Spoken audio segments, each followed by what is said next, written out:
ஆம்பூரில் விசாரணைக்கு அழைத்துச் செல்லப்பட்ட இளைஞர் உயிரிழந்த விவகாரம் தொடர்பாக பள்ளிகொண்டா காவல் நிலைய ஆய்வாளர் மார்டின் பிரேம்ராஜ் பணியிடை நீக்கம் செய்யப்பட்டுள்ளார். வன்முறை தொடர்பாக புதிய தலைமுறைக்கு பேட்டியளித்த ஆம்பூர் தொகுதி சட்டப்பேரவை உறுப்பினர் அஸ்லம் பாஷா காவல்துறையின் மெத்தன போக்கே இதற்கு காரணம் என தெரிவித்தார். விசாரணை தொடர்பாக ஏற்கனவே ஆம்பூரில் பதட்டம் காணப்பட்டதாகவும் காவல்துறையினர் நினைத்திருந்தால் வன்முறையை தடுத்திருக்கலாம் என்றும் அஸ்லம் பாஷா கூறினார்.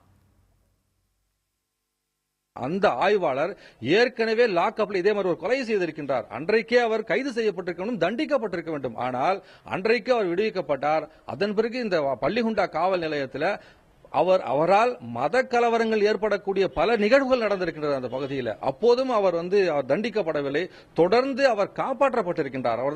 அவர் ஏற்கனவே தண்டிக்கப்பட்டிருந்தால் நேற்றைக்கு இந்த சம்பவம் நடந்திருப்பதற்கு வாய்ப்பே இல்லை. காவல்துறை உரிய முறையில் அவர் மீது துறை ரீதியான நடவடிக்கை இதற்கு முன்பு நடந்த சம்பவங்களில் கூட எடுக்கவில்லை. அதன் விளைவுதான் இன்றைக்கு நேற்று அப்படிப்பட்ட ஒரு சம்பவம் நடந்திருக்கு.